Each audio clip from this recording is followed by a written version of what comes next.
Hey guys, tonight we are diving headfirst into the thick, soupy fog of 18th century London. We're heading back to the year 1788, a full century before Jack the Ripper would make headlines. This is a journey into a different kind of darkness, a time when a phantom terrorized the city, sparking a panic that was just as bizarre as it was terrifying.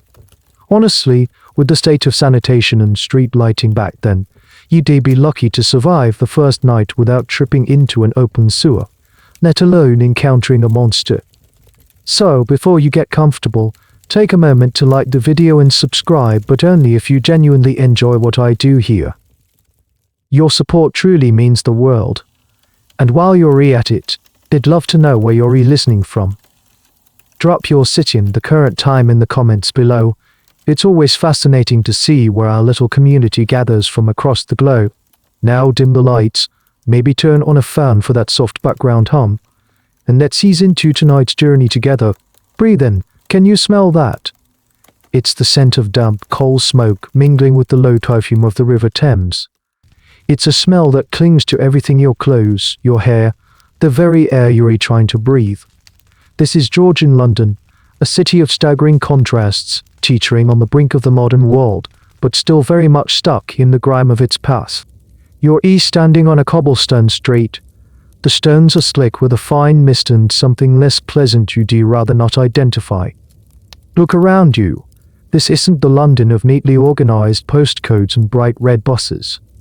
This is a sprawling, chaotic organism.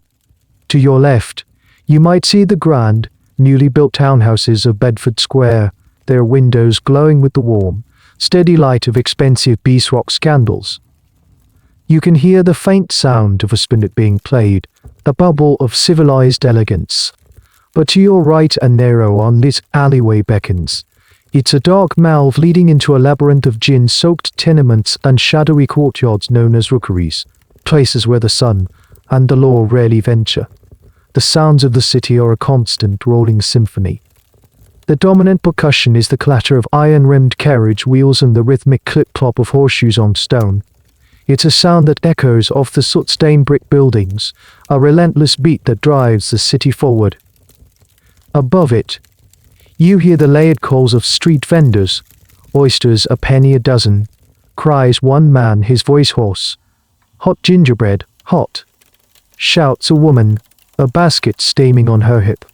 It's a city that lives and breathes on its streets. As dusk settles, the darkness here is a physical presence. This is before the widespread use of gaslight. The main source of public illumination comes from feeble oil lamps, placed far apart, casting small, trembling pools of light that seem to only make the surrounding shadows deeper and more menacing. This leads us to a rather peculiar profession: the link boys. These are children, sometimes no older than 10, who for a small fee will guide you through the treacherous darkness with a flaming torch, or link. It's a strange, symbiotic relationship.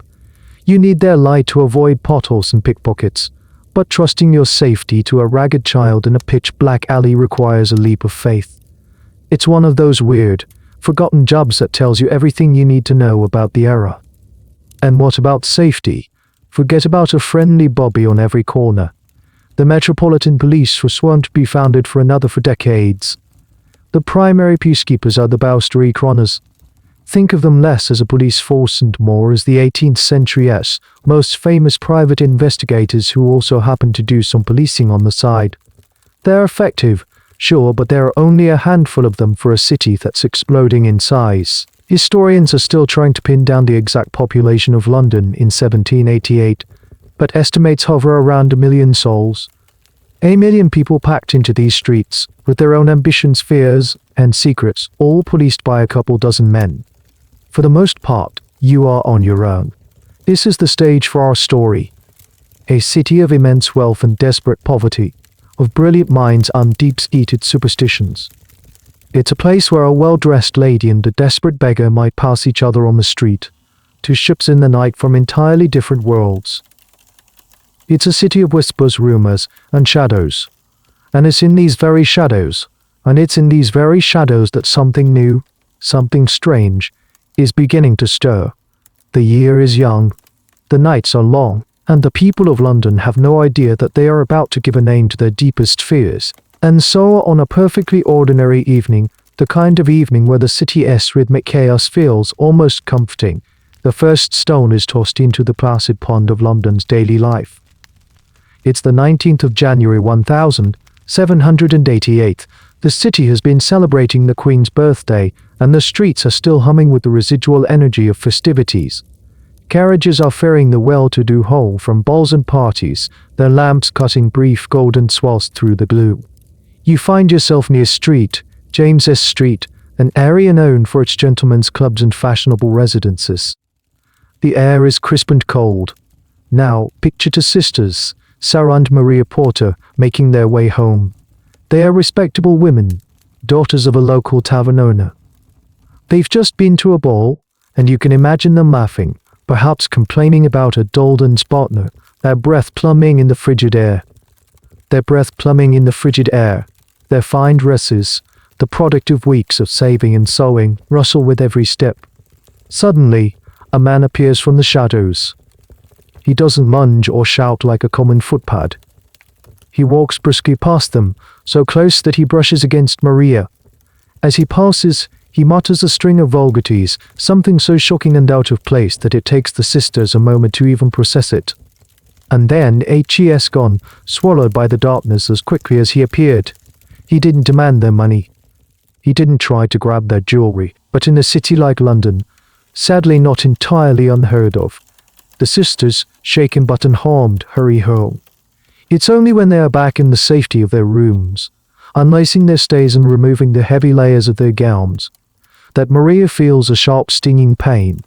She investigates and finds a neat, 3-inch gash cutting through her silk gown, her petticoats, and into the flesh of her hip. It's a clean cut, as if made by a very sharp, thin blade. The shock of it must have been immense. This wasn't just an insult, it was a deliberate physical assault, executed with a strange, unnerving precision. The next day, another report surfaces, and then another. The details are eerily similar. A well-dressed woman, walking in a respectable part of town. A man who approaches, oft unmuttering something abusive or obscene. And then, a sudden, sharp pain in the lower body, usually the buttocks or thighs. The victims are left more bewildered and humiliated than seriously injured. The wounds are real, but they aren't life-threatening. The true injury is to their sense of safety and propriety. Now, you have to imagine the scene at the local magistrate's office. A clerk, probably overworked and underpaid, is trying to take down these statements. A lady comes in, her face a mixture of indignation and embarrassment, and explains that a man insulted her and then pricked her on the behind with a pin before running off. The clerk would likely stifle a sigh. It sounds trivial, almost comical. Is this a domestic dispute? A prank by a spurned lover? In a city grappling with serious crimes like robbery and murder? This kind of complaint seems bizarre, almost a waste of time. This is where historical ambiguity creeps in. Historians who study this period are still in a lively debate about which incident truly marks the beginning of the panic. Was it the attack on the Porter sisters? Or were there earlier unreported incidents that were only later connected to the pattern? The initial reports were so scattered and strange that for months they weren't seen as the work of a single individual. They were just isolated bits of urban weirdness. It took time, and many more torn dresses, for the authorities and the public to start connecting the dots and realize that something deeply unsettling was happening on their streets. And here's a little detail that makes the whole thing even stranger: the fashion of the day. A respectable woman in 1788 was wearing a fortress of fabric. She had a chemise, then a tightly laced corset or stays, multiple petticoat volume, and finally, the overdress itself, often made of heavy silk or brocade. Some dresses were even supported by cork or hollowbone hip pads called false rumps to achieve the fashionable silhouette. Had to be strong and sharp enough to penetrate all of these layers with a single, quick thrust. This wasn't a clumsy jab. It suggested a cold, calculated methodology, which was far more chilling than a simple random act of violence. The perpetrator wasn't just trying to hurt these women, he was violating them in a way that was deliberate and deeply humiliating. And for now, he was a ghost or whisper, a strange story that was just beginning to be told. The scattered whispers and isolated reports were like dry kindling waiting for a spark. And that spark, as it so often is, was the press. In the late 18th century, London was a hotbed of print culture. Dozens of newspapers, from the respectable Times to scurrilous scandal sheets, competed for the public's attention and, more importantly, their pennies. They were the internet and social media of their day, all rolled into one ink-stained package. And they knew a good story when they saw one. At first, the attacks were just brief, curious mentions in the crime columns, tucked between news of shipping arrivals and advertisements for patent medicines. They were described in vague terms: a wretch who molests ladies or a dastardly villain. But the reports kept trickling in, and the editors began to notice a pattern. They saw the potential for a narrative, a story that had everything: mystery, fear, a hint of scandal, and a faceless boogeyman. The moment everything changed was when one newspaper and historian still quibble over which one did it first. Though many pointed, the public advertiser decided to give the perpetrator a name. They didn't just call him the attacker or the assailant. They christened him the monster. Let that sink in. The monster. It's a brilliant piece of branding, really. It elevates a series of strange assaults into something epic, something almost supernatural. A man is just a man, but a monster is a force of nature, an embodiment of the city's darkest fears. The name was short, punchy, and terrifying. It stuck. Instantly. Every other paper picked it up. The London Monster was born, and with his birth, the panic began in earnest. Now, you're walking down the Strand, one of London's busiest thoroughfares. You see a newsboy on the corner, waving a freshly printed broadsheet. The monster strikes again. He yells. Read all about the latest outrage. Curiosity gets the better of you, and you hand over your coin. The ink is still slightly damp. The headline is huge, designed to grab you by the collar. The story itself is a masterpiece of sensationalism. It might describe the victim as a lady of unimpeachable virtue and the attack as being of unparalleled barbarity. The details would be just vague enough to allow your imagination to run wild. Was the weapon a knife? A stiletto? Some kind of custom-made spike? The papers offered all sorts of theories. The press didn't just report on the monster, they actively shaped his identity. They compiled letters from frightened citizens, each one adding a new layer to the growing myth. One letter might claim the monster had glowing eyes. Another would swear he could vanish into thin air. He became a container for every anxiety floating around the city. The descriptions of him were wildly inconsistent. Sometimes he was tall and thin, other times short and stout. He might be well dressed in one account and a ragged beggar in the next. This, paradoxically, made him even scarier. He could be anyone. The man standing next to you at the coffee house, the face in the crowd, your neighbor. He is a bizarre little tidbit about 18th century newspapers. They often blurred the lines between fact and fiction with gleeful abandon. It wasn't uncommon for a paper to invent a letter from a concerned citizen just to stir the pot and sell more copies. They would publish poems and satirical cartoons about the monster. He became a media celebrity, a folk villain for a new media-savvy age. The more the papers wrote about him, the more real he seemed, and the more terrified the public became. This created a feedback loop. Public fear led to more newspaper sales, which led to more sensationalist coverage, which in turn led to more fear. It became a self-perpetuating cycle of anxiety. It's a phenomenon we're all too familiar with today, but this was one of its earliest and most potent examples. The newspapers weren't just a mirror reflecting the public's fear, they were a magnifying glass, concentrating the sun's rays onto the kindling of public anxiety, until it burst into flame. And the monster himself, whoever he was, or if he was a single person at all, a point that some academics still argue was probably a very different creature from the one being constructed in the press. The real attacker was likely a pathetic, disturbed individual.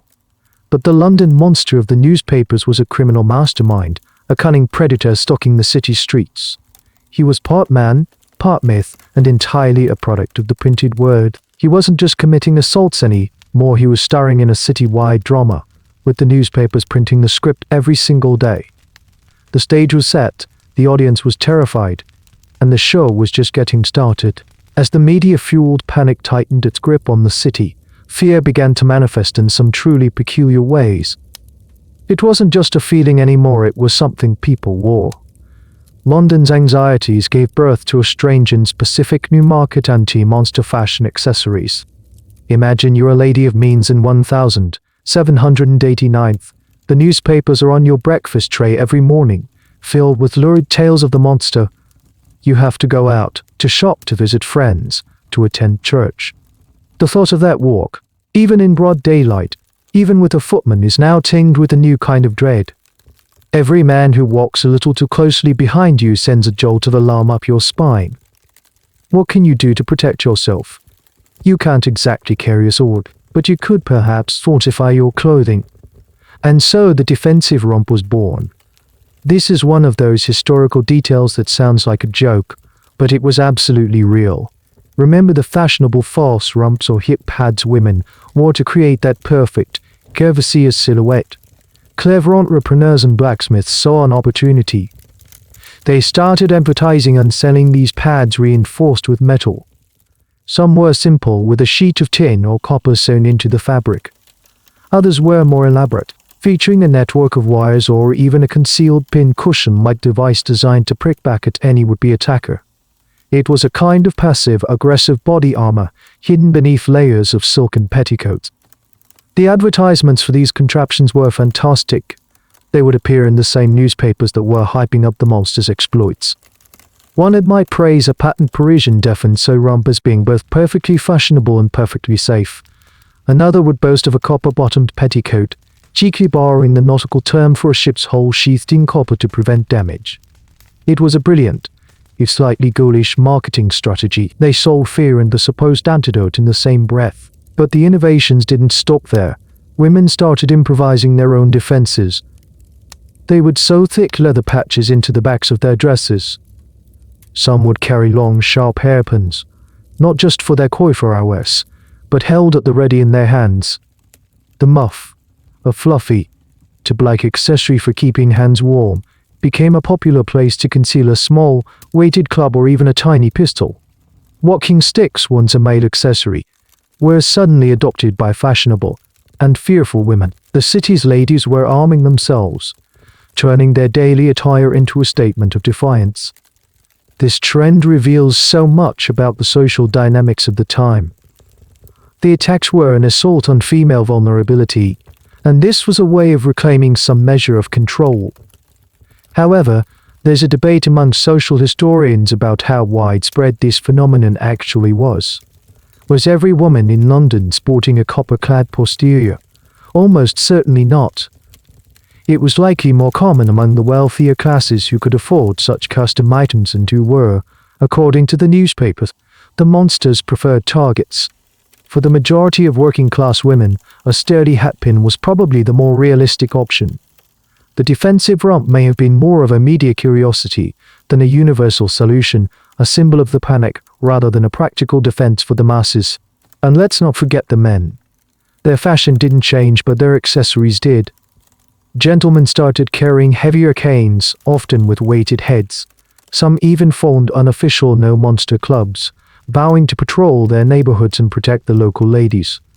This created its own set of problems, as we'll see later, with overzealous vigilantes causing more trouble than the monster himself.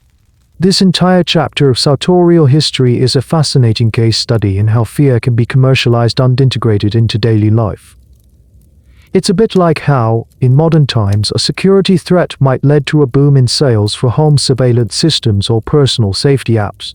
The monster-proof fashion of 1789 was the 18th century equivalent. It was a way for people to feel like they were doing something in the face of an invisible, unpredictable threat. Whether a sheet of copper in your petticoat could actually stop a determined attacker is debatable. But its psychological effect, the feeling of empowerment it gave the wearer, was very real. It was a strange, clunky, and slightly absurd response to a strange, clunky, and slightly absurd threat. The monster had not only infiltrated the minds of Londoners, he had made his way into their very wardrobe. As the panic festered and the defensive petticoats multiplied, the central problem remained: nobody really knew what the monster looked like. He was a phantom, a creature of rumor and shadow, and the descriptions provided by his victims did more to confuse the matter than to clarify it. You have to put yourself in the shoes of a victim, or at least someone who believed they were a victim. The attack happens in a flash. It's usually dusk or dark. You're flustered, frightened, and deeply embarrassed. Ayman rushes past, mutters something vile, and you feel a sharp sting. By the time you've processed what just happened, he's gone, vanished into the labyrinthine London streets. When the Bow Street runners arrive to take your statement, what can you really tell them? The official reports and newspaper accounts became a patchwork of contradictions. One victim, a Mrs. Blaney, described him as a tall, imposing man with a sallow complexion. Another, Miss Porter, insisted he was of average height and build, perhaps a little pockmarked. A third victim swore he was short and stocky with a noticeable limp. His clothing was just as variable. Sometimes he was a gentleman, dressed in a smart, curtained powdered wig. Other times, he was described as a tradesman or a labourer, wearing scruffy, dark clothes. His face, the most crucial detail, was a complete blur. Was he young or ugly? Did he have a distinctive feature as car, a twitch, a particular way of speaking? No one could agree. Some said he had a foreign accent, though what that meant was anyone's guess. Others claimed he spoke like a native Londoner. This lack of a coherent description was, in a way, the most terrifying thing about him. A monster with 1,000 faces is everywhere and nowhere at once. This is where the psychology of eyewitness testimony comes into play, a concept that even modern legal systems struggle with. In a state of high stress and fear, our brains are not reliable cameras. We misremember details. We fill in the gaps with our own assumptions and anxieties. Was the attacker really tall? Or did he just seem tall and menacing in the heat of the moment? Did he have a limp? Or was that just the awkward gait of someone hurrying away in the dark? This confusion gave rise to a fascinating and slightly absurd phenomenon: the monster sightings. Suddenly, the monster was being spotted all over the city, often in several places at once. A nervous-looking man loitering near a church. Must be the monster. Ayman arguing with a woman on the street. The monster. Someone who just looked a bit off. Definitely the monster. Definitely the monster. The public's imagination, primed by the sensationalist press, began to project the monster identity onto any man who seemed even slightly suspicious. Historians who study crime and society in this period often point to this as a classic example of social contagion. The idea of the monster was so potent that it began to take on a life of its own. It's even possible that some of the later attacks weren't the work of the original assailant at all.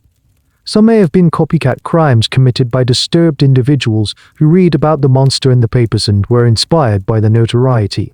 And this is a sensitive point that academics still debate: might not have been attacks at all. In a city gripped by hysteria, could a simple accidental tear in a dress, or a snag on a passing cart, be misinterpreted as a deliberate assault by the dreaded monster? It's impossible to know for sure, but it's a question that hangs over the entire affair. This confusion of identity is what made the monster so powerful. He wasn't just a criminal, he was a void into which London projected its fears. Fear of the dark, fear of strangers, fear of social disorder, and perhaps most acutely, the fear men and women had of each other in a rapidly changing society. The monster was a convenient scapegoat for a whole host of urban anxieties. And here's a curious little detail that gets lost in the bigger picture: the supposed weapon. The press loved to speculate about it. They imagined a sword cane, a gentleman's walking stick with a concealed blade, or a stiletto, a long, thin dagger. Some even proposed a purpose-built contraption with a spring-loaded needle, but many of the wounds were described as being quite shallow. This led some, even at the time, to wonder if the weapon wasn't something far more mundane or bodkin a lot. blunt needle for threading ribbon, a pair of scissors, or even just a large pin attached to a stick. The image of a fiend with a glittering blade was far more terrifying and sold more papers than the image of a sad man with a pin. But the reality, as is often the case, was probably far less dramatic and far more pathetic than the legend. A face of the monster remained a blur, a perfect canvas for a city to paint its nightmares on, with a faceless monster on the loose and public hysteria reaching a fever pitch. You'd expect the full force of the law to swing into action. But as we've touched upon, law enforcement in 1782's London wasn't exactly Scotland Yard. The city's primary crime fighters were the Bow Street Runners, and their entrance into this bizarre case was less of a dramatic cavalry charge and more of a slightly confused stumbling onto the scene. First, let's get a clearer picture of who these guys were. The Bow Street Runners were founded by the novelist and magistrate Henry Fielding, yes, the author of Tom Jones about 4 decades earlier. They operated out of the magistrate's court on Bow Street in Covent Garden. They weren't a uniformed police force in the modern sense. There were no beat cops, no official training academy, no standardized procedures. They were a small, professional cadre of thief-takers. When a serious crime was reported, the magistrate could dispatch a runner to investigate. Their methods were a mix of genuine detective work, informant cultivation, and a fair bit of rough-and-tumble street smarts. They were famous, and they were effective at a certain kind of crime. They were brilliant at tracking down stolen goods, breaking up gangs of highwine, and solving straightforward robberies. Their whole system was based on a network of informants and a deep understanding of the city's criminal underworld. They knew who fenced stolen silver, who ran the illegal gambling dens, and who was likely to be involved in a warehouse burglary. But the London Monster, this was something entirely new. It didn't fit any of their established patterns. The motive wasn't robbery. The crime scene was, well, the entire city. The victims were respectable women who had no connection to the criminal class. The runners were, to put it bluntly, completely out of their depth. Their usual methods were useless. They couldn't lean on their informant because the underworld had no idea who this guy was. He wasn't part of their world. The investigation, if you can call it that, was chaotic. The lead magistrate at Bow Street at the time was Sir Sampson Wright. He was a capable administrator, but he was dealing with a media storm and public pressure on an unprecedented scale. The runners would dutifully take statements from victims, but as we've seen, those statements were a mess of contradictions. They would patrol the areas where attacks had occurred, but it was like trying to find one specific fish in the entire Thames. One of their primary tools was the hue and cry, an ancient legal process where a loud cry or alarm would be raised to summon all citizens within earshot to join in the pursuit of a criminal. In this case, the hue and cry was essentially being conducted by the newspapers every single day, which only added to the chaos rather than helping the investigation. Here's a little-known fact about the Bow Street Runners that highlights their odd position. They were paid a combination of a small retainer and, more importantly, a share of the rewards offered for the capture of criminals. This created a system that was highly incentivized to solve crimes that came with a big cash prize. It also, critics argued, occasionally led to them framing suspects or coercing confessions to get a payout. Whether this played a part in the monster case is something historians still debate, but it's an important piece of the context. Their motives weren't always purely about public service.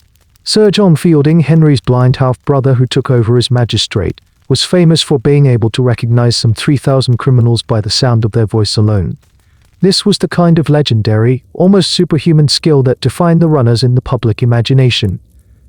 But how do you identify a man who only mutters a few vulgar words in the dark before disappearing?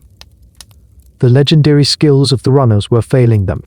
The authorities at Bow Street were reduced to putting out public notices, begging for information and publishing the conflicting descriptions of the monster, which probably did more harm than good. One notice might describe him as wearing a dark brown curly wig, while the next would mention a fashionable white one. It made it seem like the authorities were just as confused as everyone else, which of course they were. They were firefighters trying to put out a blaze with teacups, completely unequipped for the scale and nature of the inferno. Their fumbling investigation made them look incompetent, and the public and press grew increasingly critical. The runners, heroes of 100 broadsheet ballads about catching high wine, were being made to look like fools by a phantom who attacked women with what might have been a glorified pin. The pressure was mounting, not just to catch the monster, but to restore faith in the very system of justice. They needed a suspect, and they needed one badly. The stage was being set for a classic case of any warm body will do. The law was supposed to be the pillar of stability in a chaotic world, but in the case of the London monster, it was just another actor, confused and improvising, in a city-wide play of fear. With the official investigation floundering and the newspapers fanning the flames of fear daily, the citizens of London decided to take matters into their own hands. If the Bow Street runners couldn't protect themselves, this led to two very significant developments: the posting of a massive reward and the rise of amateur vigilante mobs. The first move came from the city's wealthy elite, a group of prominent men, led by a philanthropist and insurance pioneer named John Julius, and Gerstein, a name you might recognize, as his art collection would later form the basis of London's National Gallery, decided to create a bounty. They were tired of their wives, daughters, and sisters living in fear. They pooled their resources and offered a reward of £100 for any information leading to the capture and conviction of the man they called the monster of these times. Now, you have to understand what £100 meant in 1789. For a common labourer who might earn £20.30 in a whole year, it was enough to buy a house, start a business, and live comfortably. The announcement of this reward, plastered on walls and published in every newspaper, electrified the city. It was like a lottery ticket, but instead of picking numbers, you just had to find a monster. The bounty turned every citizen into a potential detective, and every suspicious-looking man into a potential winning ticket. This is where the situation begins to spiral from mere panic into dangerous paranoia. The lure of the £100 reward, combined with genuine fear, gave rise to vigilante groups. Men, often armed with clubs and heavy sticks, began to form their own patrols. They called themselves things like the No Monster Club or the Society for the Apprehension of the Monster. They would gather in taverns, share the latest rumors, and then march out into the night, determined to be heroes. You can just picture the scene. A dozen men, full of cheap ale and self-righteousness, roaming the dark streets. Their intentions might have been good, but their methods were anything but. They were a tinderbox of fear and aggression looking for a spark, and in a city of 1 million people, sparks were easy to find. Any man who was out late, who looked a bit disheveled, or who simply had the misfortune of being in the wrong place at the wrong time was at risk. The vigilantes would surround him, shouting accusations. That's him. That's the monster. The man's protests would be drowned out by the angry mob. We have numerous accounts from this period of innocent men being harassed, beaten, and dragged to the magistrates, only to be released for lack of any real evidence. One of the most famous cases of mistaken identity involved a man named John Smith. He was walking home one evening when he was accosted by one of these patrols. They accused him of being the monster. He denied it, but they wouldn't listen. A crowd gathered, and the situation quickly escalated. He was chased, cornered, and given a severe beating before he was finally rescued by the official night watch. It turned out he was a respectable citizen with a solid alibi. He was just a man trying to get home. Here's a curious little detail about these vigilante groups: they often mirrored the very thing they claimed to be fighting. The monster was a figure who used terror and intimidation in the dark. These mobs, in their own way, were doing the same. They were creating an atmosphere where any deviation from the norm was met with suspicion and violence. The academic term for this is deviancy amplification. The attempt to control a perceived threat ends up creating even more social disorder. The historical debate here is not whether this happened, but to what extent these vigilante actions actually contributed to the overall sense of lawlessness, perhaps even eclipsing the fear of the monster himself. The huge reward also had another, more insidious effect. It encouraged false accusations. Spurned lovers, business rivals, or simply malicious neighbors could now ruin a man's life with a single, anonymous tip. The Bow Street magistrates were inundated with leads, most of which were pure fantasy or personal score settling. They had to waste precious time sifting through this mountain of misinformation, all while the real perpetrator, if he was still active, continued to elude them. The bounty, meant to bring order, was breeding chaos. The vigilantes, meant to be protectors, were becoming aggressors. London had become a city that was eating itself alive with suspicion. The fear of the monster had created a new monster, the mob. And as the pressure to find a culprit intensified, the chances of a terrible injustice being done were growing by the day. The £100 reward wasn't just hanging over the head of the monster, it was hanging over the head of every man in London who happened to fit a vague, ever-changing description.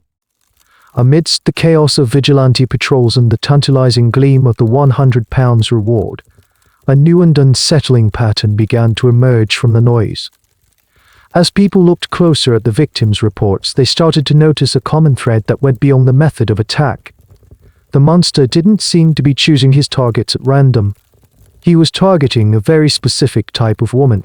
Almost without exception, the victims were described as well-dressed or genteel. They were the wives and daughters of merchants, skilled artisans and clerks. They were women who could afford silk stockings, fashionable gowns, and a certain level of public visibility. They were, in short, members of the burgeoning middle class. You didn't hear stories about the monster attacking a fishwife from Billing Stage or laundry maid from the slums of Street Giles. His reign of terror seemed to be confined to the respectable streets and the respectable women who walked them. This realization added a whole new layer to the panic.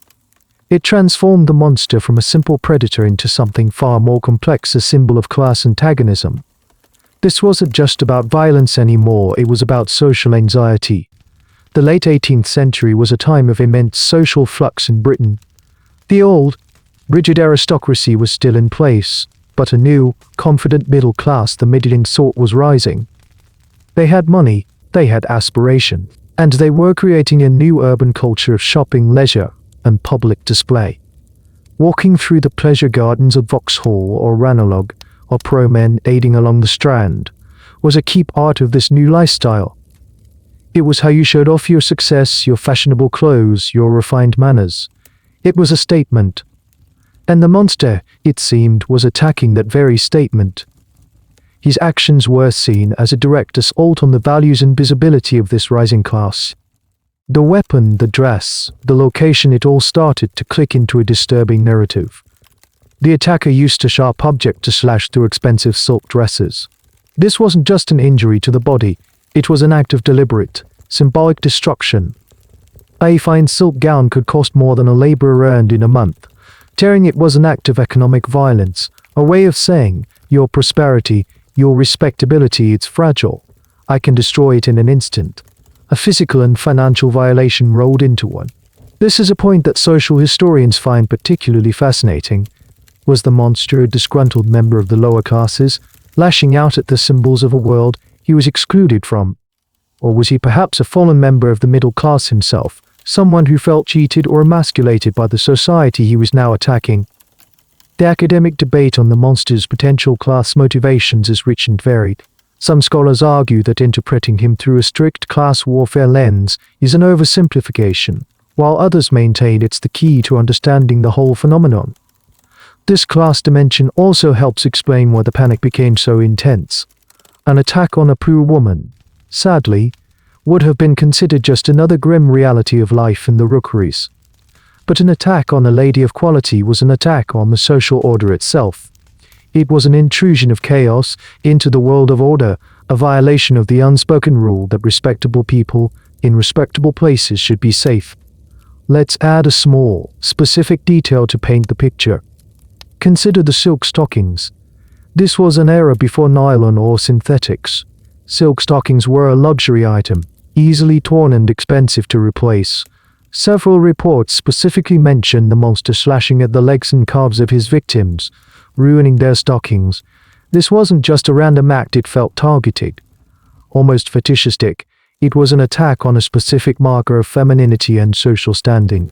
The monster wasn't just a physical threat, he was a cultural critic, albeit a terrifying and violent one. This perceived class angle made the defensive romp and other security measures even more significant. They weren't just for physical protection, they were a way for the middle class to reinforce its boundaries, to literally armor itself against the resentful gaze of the world outside its drawing rooms. The panic wasn't just about a man with a knife anymore. It was about the precariances of social status, the fear of the mob, and the anxiety that the carefully constructed world of middle-class respectability was under siege from the darkness that surrounded it. The monster had found the city's social fault line and was pressing his blade right into it. The city was now a tinderbox, and every shadow held a potential monster. The combination of the enormous reward, the armed vigilante patrols, and the constant, breathless newspaper coverage created an atmosphere where accusation was tantamount to conviction in the court of public opinion. The cry of "I see him" became one of the most dangerous phrases in London. Imagine you're walking home on a misty evening. You're a perfectly ordinary man, maybe a clerk, a shopkeeper, a craftsman. You're preoccupied, thinking about your work, your family. You happen to quicken your pace to get out of the damp, and in doing so, you pass a little too closely to a woman walking ahead of you. She turns, her eyes wide with fear, conditioned by weeks of terror. She lets out a scream. It's him, it's the monster. Instantly the world explodes. A window flies open above you. A man leans out, shouting. From a nearby tavern, a group of men from the No Monster Club spill out into the street, brandishing their sticks.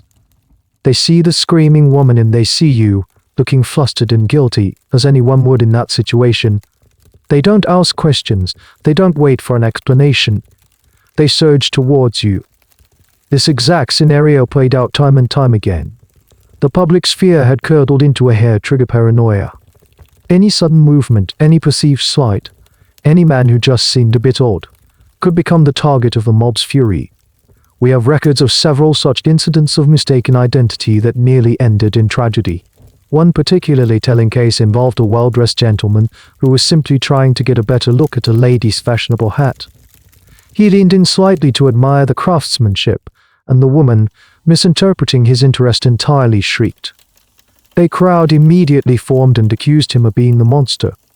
He was saved from a beating only by the timely arrival of a magistrate who knew him to be a man of good standing.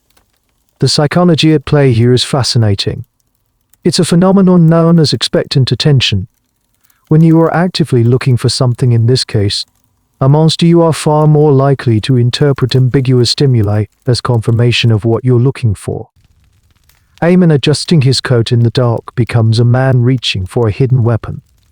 A harmless stumble becomes a predatory lunge. The people of London weren't just seeing what was there, they were seeing what the newspapers and the rumours had told them to see. This leads to a really strange and debated aspect of the whole affair: the monster imposters. Not copycat attackers, but men who, for some bizarre reason, actually claimed to be the monster. One bizarre incident involved a man who, in a drunken fit of bravado in a pub, boasted to his friends that he was the infamous Fiend. His joke was overheard, he was promptly arrested, and he had a very difficult time convincing the authorities that he was just a fool, not a menace. Historians and psychologists are still puzzled by this. Was it a desperate bid for attention, a twisted form of social suicide, or just profound stupidity? We don't know, but it added another layer of confusion to the already chaotic situation. The constant false alarms had a dulling effect on the official investigation. The Bow Street runners were being run ragged, chasing down dozens of false leads every week. Every time a mob dragged a terrified and bruised man to their office, they had to go through the process of interviewing him, checking his story, and usually letting him go. This diverted their resources and made it even harder to focus on any genuine leads they might have had. The city had become a giant, open-air theater of paranoia. The script was written by the press, the actors were the frightened citizens, and the role of the villain was being auditioned for by every man who took a wrong step. The fear was no longer just about a single attacker. It was about the loss of social trust. You couldn't trust the man walking behind you, and if you were a man, you couldn't trust that you wouldn't be the next person to be falsely accused by a terrified scream in the night. The hunt for the monster was turning Londoners against each other, proving that sometimes the fear of a thing can be more destructive than the thing itself. For 2 long years, the monster remained a phantom, a terrifying legend whispered in taverns and splashed across the front pages of newspapers. The city lived under his shadow, but he had no face, no name. That all changed on a summer's day in 1790th. A suspect was finally identified, and he was not at all what anyone expected. He wasn't a hulking brute or a wild-eyed madman. He was a 23-year-old flower maker named Rhynwick Williams. Let's paint a picture of Williams. He was a young man of no particular distinction. He lived in a small room, worked a skilled but low-paying job, and was by all accounts a bit of a dandy. He liked to dress well, in fashionable coats and powdered hair, despite his modest income. His job was crafting artificial flowers from silkened wire for ladies' hats and dresses. It's a detail that is so rich with irony it feels like fiction. The man accused of destroying fine clothes for a living made the very things that adorned them. Williams worked in a workshop with several other artisans. He had a sweetheart. He had a life. He was, in every sense, a normal, unremarkable young Londoner trying to make his way in the city. So how did he, out of a million souls in London, become the prime suspect for the monster's crimes? It wasn't through a brilliant piece of detective work by the Bow Street runners. It happened, as so many things in this story did, by chance, fueled by accusation and public pressure. The key figure in his identification was a man named John Coleman.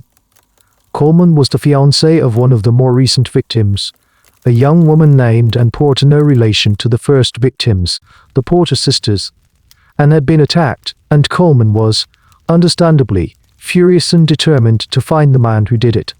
He and Anne would often walk in the park, and Coleman would intensely scan the faces of every man they passed, hoping to spot the assailant. One Sunday, while strolling through Street James S. Park, and suddenly grabbed Coleman's arm, she pointed to a young man walking ahead of them. "That's him," she whispered, her voice trembling. "That's the man." The man she was pointing at was Rhynwick Williams. He was dressed smartly, taking a walk on his day off. Coleman didn't confront him immediately. Instead, he decided to follow him. For several hours, Coleman tailed Williams through the streets of London, a quiet, tense pursuit. He followed him to a friend's house, noted the address, and then went straight to the Bow Street magistrates with his story. This is the moment where the entire narrative pivots. For the first time, the authorities had a name and an address. They had a living, breathing suspect. The pressure on them was immense. The public wanted a monster, the press was screaming for a resolution, and a credible victim had just made a positive identification. Now we must consider Anne Porter's identification. Eyewitness testimony, as we've discussed, is notoriously unreliable. She was identifying a man she had seen only briefly during a terrifying untraumatic event. Williams happened to be in the park, and he happened to fit a general description. Was her identification certain, or was it a case of expectant attention? She was so desperate to find her attacker that her brain latched onto the first plausible candidate. This is a question that lies at the heart of the entire case, and historians still argue about it fiercely. Was Anne Porter a reliable witness, or a traumatized young woman who genuinely, but mistakenly, identified the wrong man? The runners, led by a magistrate named Justice Eddington, acted on the tip. They didn't rush to arrest Williams, however. Their first move was to try and corroborate the story. They brought in other victims to see if they could also identify him. The problem was they did this in a way that was, by modern standards, incredibly biased. They didn't put Williams in a lineup with other men. Instead, they essentially paraded him in front of the victims and asked, "Is this the man?" This method, known as a show-up, is highly suggestive and has a huge potential for false positives. A few victims did hesitate. They said he looked similar, but they couldn't be sure. But Anne Porter remained adamant. Her certainty, combined with the immense public pressure, was enough.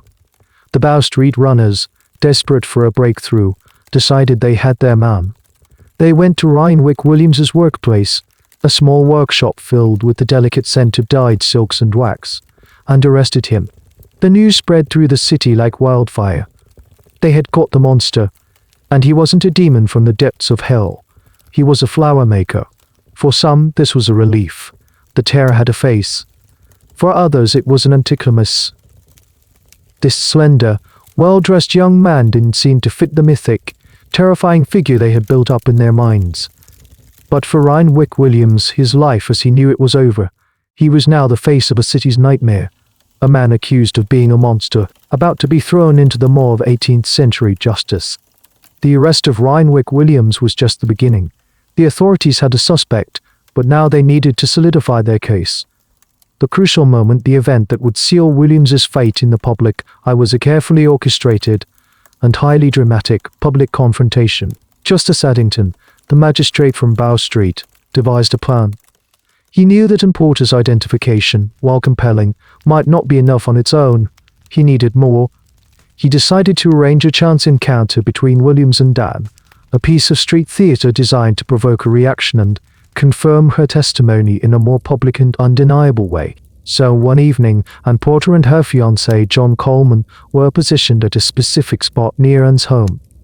The Bow Street runners then escorted Rhynwick Williams, who was technically free but under their close watch, down that very street. They told him they were taking him for another interview, a complete fabrication. He was being led into a trap.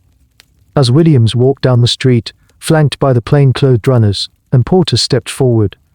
Coleman, a man clearly driven by a powerful sense of vengeance, shouted, "This is the man." What happened next is a scene of pure pandemonium, reported with relish in every newspaper the following day. Ann Porter, upon seeing Williams, reportedly let out a dramatic cry and fainted into the arms of her companions. It was the perfect theatrical gesture of a terrified victim recognizing her attacker. Williams, for his part, was utterly bewildered. Suddenly he was surrounded by angry, shouting people. He had no idea why this woman was fainting at the sight of him. He protested his innocence, but his confused denials were lost in the noise.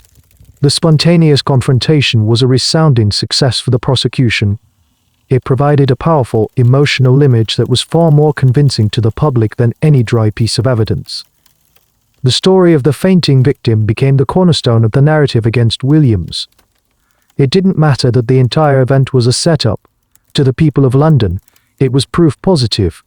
They had seen the monster unmasked, and they had seen his victim's visceral reaction to him. This moment is a stark example of how the 18th century justice system differed from our own. There was little concern for the rights of the suspect or the rules of evidence. The goal was to build a convincing narrative for the jury and the public, and if that required a bit of stage management, so be it. The line between investigation and public spectacle was almost non-existent. Here's a small but significant detail about this confrontation. According to some accounts, after Ann Porter fainted, Williams was heard to mutter something along the lines of "I know the bitch well." The prosecution seized on this as a confession, a slip of the tongue that revealed his guilt. Williams's defenders, however, claimed he was simply expressing his frustration and bewilderment, essentially saying, "I know of this woman. This is the one who is accusing me." The ambiguity of that single phrase, was it an admission of guilt or a cry of exasperation, is a perfect miniature of the entire case against him. Everything depended on interpretation and prejudice. Following this dramatic scene, other victims were brought forward to identify Williams. The results were mixed, a point that is often downplayed in the more sensationalist accounts. One of the very first victims, Sarah Porter, saw Williams and declared that he was absolutely not the man who had attacked her and her sister 2 years prior. Another victim was uncertain, but several others, perhaps influenced by the powerful story of Ann Porter's fainting spell and the growing public certainty, did identify him. Their identifications were often hesitant, qualified with phrases like "I am almost sure," but in the feverish atmosphere of the time, almost sure was good enough. The academic debate around this part of the story centers on the concept of memory conformity. When a witness is exposed to the confident and widely reported testimony of another witness, their own memory can become contaminated. Did the other women identify Williams because he was genuinely their attacker, or because they were subconsciously influenced by Ann Porter's certainty and the overwhelming public narrative? But the possibility of this psychological contamination hangs heavily over the evidence. With these additional, albeit shaky, identifications in hand, the authorities had what they needed. The dramatic public fainting fit had done its job. It had turned a suspect into a villain in the eyes of the city. Rhynwick Williams was formally charged and sent to Newgate Prison to await trial. The monster finally had a face, and London was baying for blood. With Rhynwick Williams locked away in the grim confines of Newgate Prison, the city breathed a collective sigh of relief. The monster was closed, but for the magistrates at Bow Street, the real work was just beginning. They had a suspect and a handful of dramatic, emotional identifications. What they didn't have was a single piece of concrete, physical evidence. Let's take a step back and look at the case against Williams with the cool, dispassionate eye of a modern detective. What did they actually have? First and foremost, they had the eyewitness testimony, primarily from Ann Porter. As we've seen, this was powerful and persuasive, especially after the staged confrontation. Several other women had also pointed the finger at him. In an era before forensic science, eyewitness testimony was the gold standard of evidence.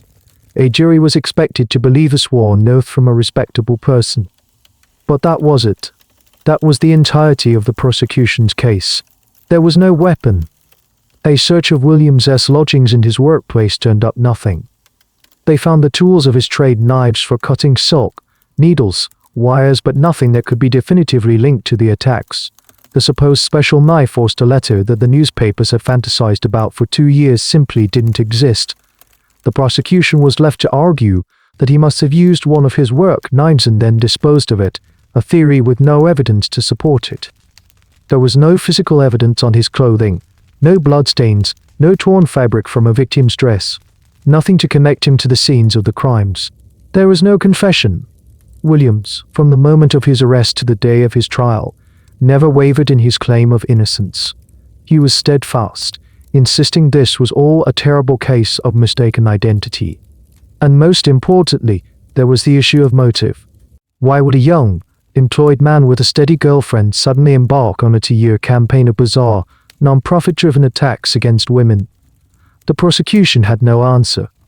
They fell back on the vague, circular argument that he did it because he was a monster. They painted him as a creature of pure, motiveless malignity, but it was a gaping hole in any logical examination of the case. This lack of evidence is where the historical debate becomes most intense. Most modern legal scholars looking back at the case are appalled by how thin the evidence was. The entire weight of the state's case rested on the shoulders of a few people's memories that were formed in moments of terror and likely contaminated by rumor and suggestion. The principle of innocent, until proven guilty, seems to have been thrown out the window, replaced by accused until proven innocent. Now, let's consider a fascinating, and often overlooked, piece of exculpatory evidence: Williams's alibi. For the dates of several of the key attacks, including the one on Ann Porter, Williams claimed he was at work. And he didn't just claim it, his alibi was supported by his employer and several of his co-workers. They were willing to swear, under oath, that he was in the workshop with them, crafting artificial flowers at the very moment he was supposedly terrorizing women on the other side of town. This should have been a bombshell. A credible multi-witness alibi is one of the strongest defenses a suspect can have, but in the context of the monster panic it was brushed aside. The prosecution's argument was simple: his co-workers were lying to protect him. Why would they do that? They were simply dismissed as unreliable. The testimony of the victims, who were strangers to Williams, was seen as inherently more credible than the testimony of his colleagues, who knew him personally. Here's a strange little tidbit that shows the desperation of the prosecution. At one point, they tried to link a wound on Williams's own hand to the attacks. They theorized that he must have cut himself during one of his clumsy assaults. Williams, however, had a simple explanation: he had been injured by a firework during the recent celebrations for the king's recovery from illness. It was a plausible, mundane explanation, but in the hands of the prosecution, it was twisted into another piece of circumstantial proof. So, you have a case with no weapon, no physical evidence, no motive, a strong alibi, and a defendant who insists on his innocence. And on the other side, you have a handful of eyewitnesses whose testimony is fraught with psychological and procedural issues. By any modern standard, this case would have been thrown out of court. But this wasn't the modern day. This was 1790, and the City of London was not looking for reasonable doubt. It was looking for a conviction, and they were determined to make it stick. The day of the trial arrived. This wasn't just a legal proceeding, it was the most anticipated public event of the year. The London monster, the bogeyman who had haunted the city's dreams for 2 years, was finally going to face justice. The Old Bailey, London's central criminal court, was the epicenter of a city-wide spectacle. Imagine the scene. The streets around the courthouse are packed.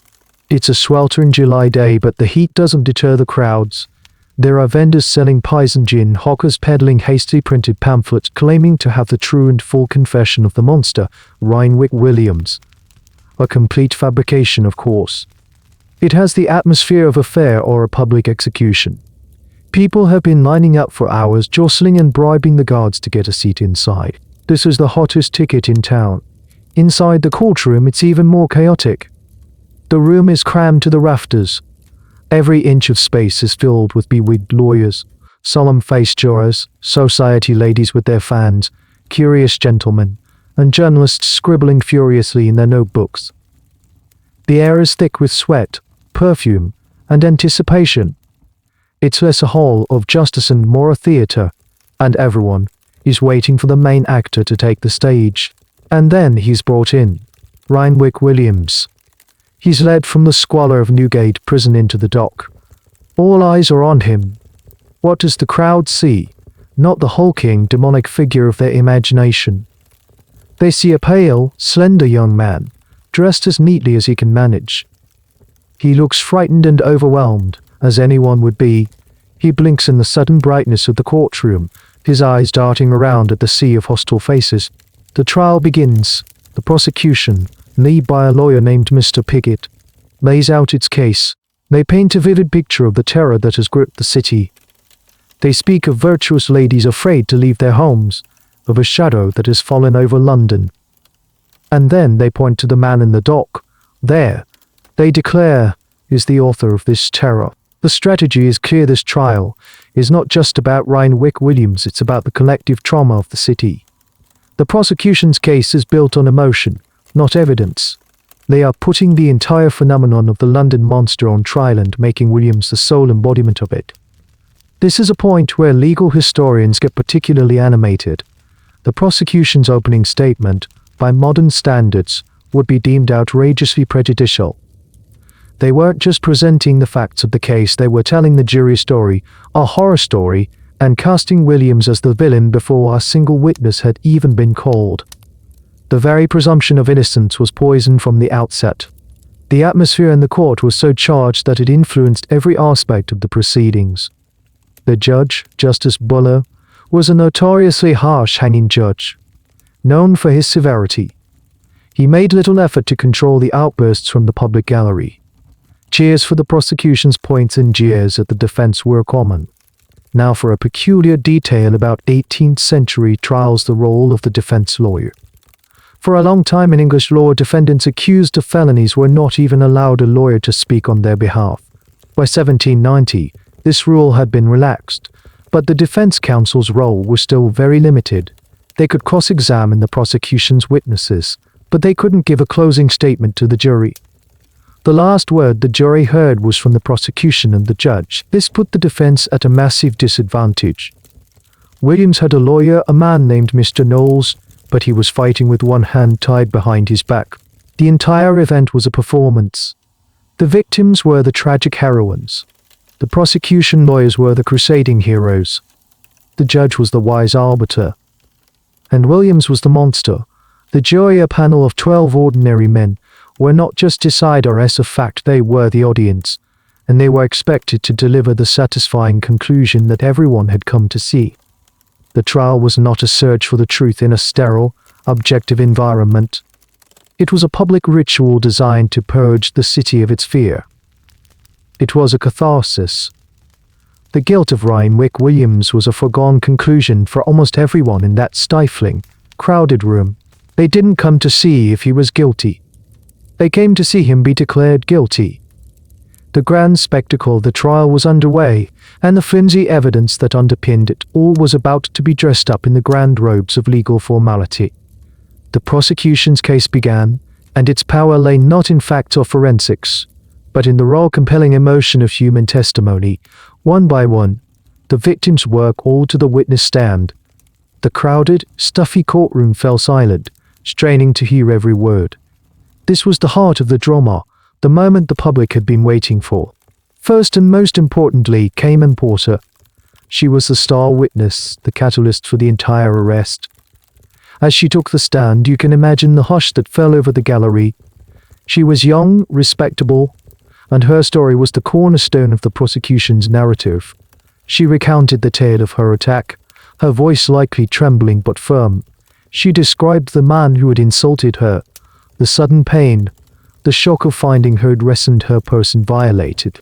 Then the prosecutor asked her to look at the man in the dock. All eyes swiveled from her to Rhynwick Williams. In a clear, unwavering voice, she pointed her finger and declared, "That is the man." She then recounted the story of the dramatic confrontation, of seeing him on the street and fainting from the shock of recognition. Her performance was, by all accounts, devastatingly effective. Her tears, her fear, and her certainty they were more persuasive to the jury than any alibi or lack of physical evidence could ever be. She was the very picture of wronged innocence. After Ann Porter came the other women. Their stories echoed hers, creating a powerful chorus of accusation. A Mrs. Davis took the stand and described being followed by a man who then stabbed her in the thigh. She, too, identified Williams, though perhaps with less certainty than Porter.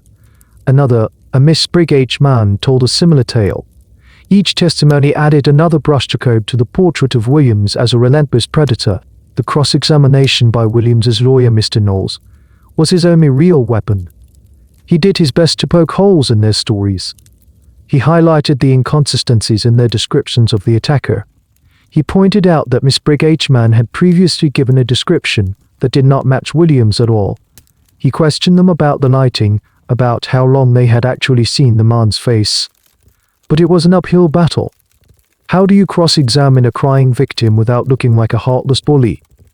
Every question that cast doubt on their memory could be perceived as an attack on their character. The jury, made up of men from the same social class as the victims' fathers and husbands, was naturally sympathetic to these distressed women. Their tears weighed more heavily than any logical inconsistency. This is where a fascinating and somewhat uncomfortable historical debate comes into play. Were any of these women lying? The consensus among most historians is no, they were not consciously perjuring themselves. They genuinely believed Rhynwick Williams was their attacker. The human mind, especially after trauma, seeks closure and certainty. The psychological phenomena we've discussed, suggestion, memory contamination, the pressure of a public narrative likely led them to a state of sincere, but mistaken, conviction. They weren't lying, they were tragically wrong. To question their testimony is not to question their suffering, which was very real, but to question the flawed human process of memory and identification. Now for a strange and often forgotten detail from the trial, not all the witnesses agreed. As we mentioned before, one of the very first victims, Sarah Porter from the 1788 attack, was also called by the defense. She took the stand, looked directly at Williams, and stated clearly that he was not the man who had assaulted her and her sister. This was a crucial piece of testimony from a credible victim that directly contradicted the prosecution's narrative that Williams was the one and only monster. However, her testimony was largely ignored.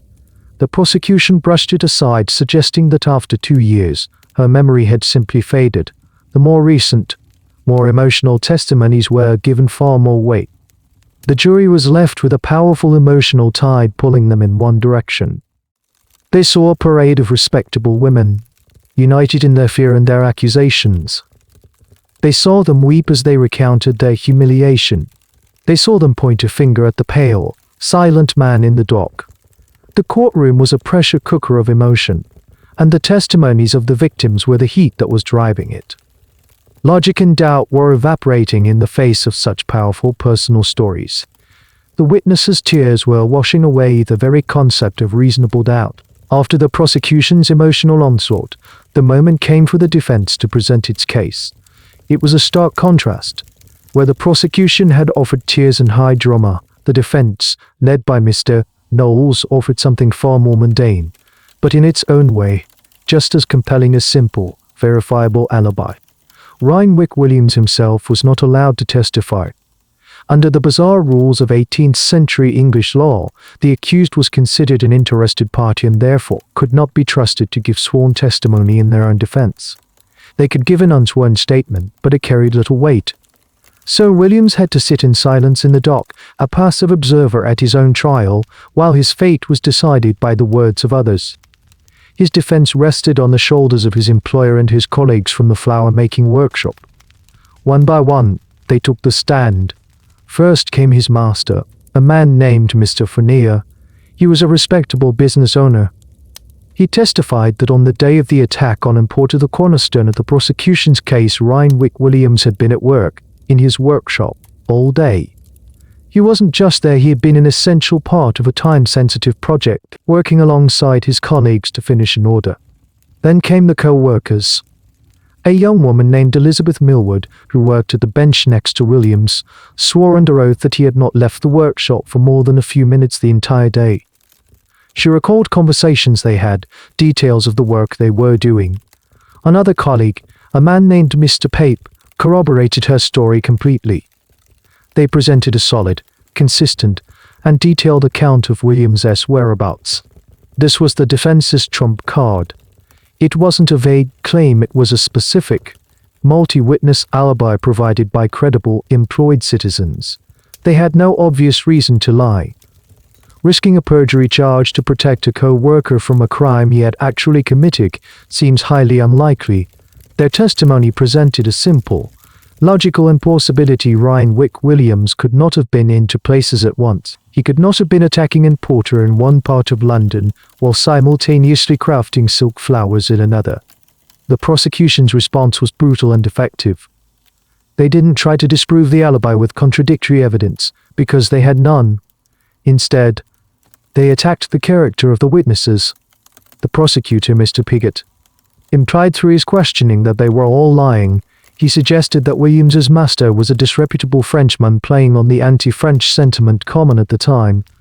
He portrayed the female co-worker, Elizabeth Millward, as a woman of loose morals, insinuating that she was Williams's lover and would therefore lie for him. There was no evidence for this. It was pure character assassination. This tactic highlights a significant point that historians of law and society often discuss in the 18th century. The perceived character and social standing of a witness were often more important than the substance of their testimony. The jury was implicitly asked to decide who was more trustworthy, a group of weeping, respectable victims, or a collection of common artisans and tradespeople, including a suspicious foreigner. It was a battle at social prejudice, not of facts. And here's a rather pathetic and poignant detail that emerged from the trial records. Williams's landlady was also called to testify to his good character. She described him as a quiet, responsible tenant who always paid his rent on time. It was a small, humanizing detail, an attempt to show him as a normal person, not a monster, but in the face of the grand, terrifying narrative of the prosecution, such small domestic truths seemed utterly powerless. The alibi was, on paper, an almost perfect defense. It was logical, consistent, and supported by multiple witnesses. But in the superheated atmosphere of the Old Bailey, it was like trying to build a wall of reason against a tidal wave of emotion. The jury, having heard the emotional testimony of the victims and the solid but dismissed alibi of the defense, retired to consider its verdict. The tension in the courtroom was unbearable. But their deliberation was surprisingly quick. They returned and, to no one's surprise, declared Rhynwick Williams guilty. A wave of triumphant cheering erupted from the public gallery. Justice, as they saw it, had been done. But now the judge, Justice Buller, faced a very peculiar legal problem. What, exactly, was Williams guilty of? Everyone called him the monster. Everyone knew he was being tried for his campaign of terror. But there was no specific law on the books called being a monster or terrorizing the women of London. The prosecution had to charge him with an existing crime. And this is where the case took a bizarre legal turn. The most serious charge they could bring against him was under a piece of legislation known as the Coventry Act of 1671. This was an old, very specific law that made it a felony, a capital offense, potentially punishable by death to intentionally maim or disfigure another person. The act was passed after a gang of thugs had attacked a member of parliament named Sir John Coventry and slit his nose. The law was designed to punish acts of severe, permanent disfigurement, usually motivated by political or personal revenge. The prosecution argued that by slashing the victims' clothes, uncutting their flesh, Williams was guilty under the Coventry Act. This was their path to a harsh sentence, the kind of sentence the public was demanding. But Judge Buller, for all his severity, was a stickler for the letter of the law. He looked at the evidence and had a major problem with this charge. The Coventry Act required a specific intent, the intent to maim or disfigure. Did Williams intend to permanently disfigure these women? His attacks, while violent and terrifying, resulted in relatively minor cuts. They were humiliating and painful, but they weren't the kind of life-altering injuries the Coventry Act was written to address. More importantly, the prosecution had presented no evidence that his primary goal was disfigurement. Their own narrative suggested his motive was to terrorize and damage clothing.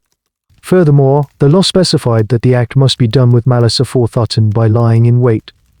The prosecution had certainly shown malice, but the lying in wait part was flimsy. Williams seemed to attack opportunistic. So the judge made a ruling that stunned the prosecution and enraged the public. He concluded that while Williams was clearly the man who had committed the acts, his actions did not legally meet the high threshold of the Coventry Act. He could not, in good conscience, find him guilty of that specific felony.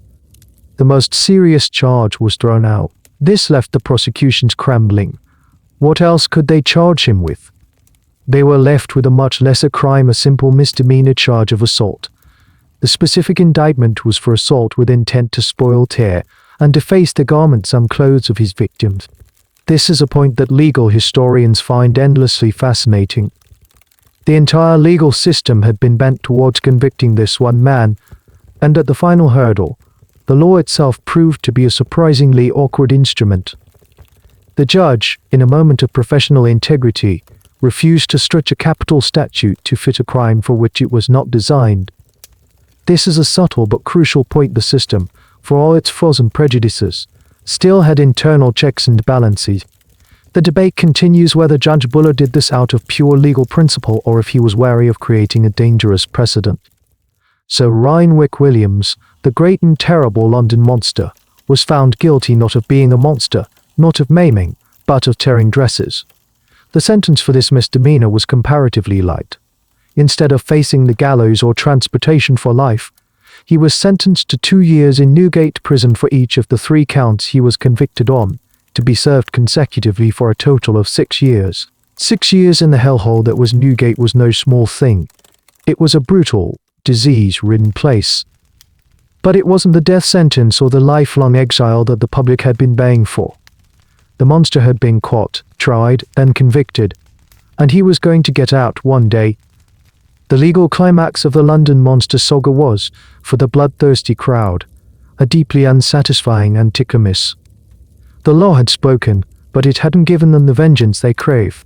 The verdict and sentence landed like a lead balloon in a city that was expecting a triumphant firework display. The news spread from the Old Bailey outwards. 6 years. Just 6 years for the man who had held London in a grip of fear for 2 years. The reaction was not relief or satisfaction. It was immediate, palpable, and furious. Imagine the scene outside the courthouse. The crowd that had cheered the guilty verdict just moments before was now a grumbling, angry mob. They felt cheated. They had come for a catharsis, for the final, decisive punishment of a villain. They wanted to see the monster utterly destroyed, either by the hangman's noose or by being shipped off to Botany Bay, never to be seen again. A 6-year prison sentence felt like a slap on the wrist, a legal technicality that had robbed them of their vengeance. The newspapers, which had done so much to build the monster myth, now poured gasoline on the fire of public outrage. The headlines the next day were scathing. They attacked Judge Buller, painting him as a soft, out-of-touch elitist who cared more for legal minutiae than for the safety of London's women. They questioned the very fabric of a legal system that could produce such a feeble result. Satirical cartoons depicted the judge using the Coventry Act to shield the monster from his rightful fate. The public anger wasn't just directed at the judge, it was aimed squarely at Rhynwick Williams himself. As he was being transported from the courthouse back to Newgate Prison, the carriage was mobbed. People threw stones and offal at the vehicle, screaming curses. They tried to break through the cordon of guards to get their hands on him. It was a scene of pure mob fury. They hadn't gotten their satisfaction in the courtroom, so they were going to try and get it on the street. Who had just been through the ordeal of a trial, now had to face the very real threat of being torn apart by the public. This public reaction is incredibly revealing. It shows that for many people, the trial was never about due process or the careful application of the law. It was a ritual of retribution. They believed in his guilt with an almost religious fervor, and the sentence felt like a betrayal of that faith. The gap between the public's desire for justice and the law's definition of it was laid bare. Here's a small but telling detail about the public state of mind. There were widespread rumors that Williams had powerful, aristocratic friends who had intervened on his behalf, bribing the judge to ensure a lighter sentence. There is absolutely no evidence for this, but it was a comforting conspiracy theory. It was easier for people to believe that the system was corrupt than to accept that it was simply. It explained the unsatisfying outcome in a way that preserved their black and white view of the world.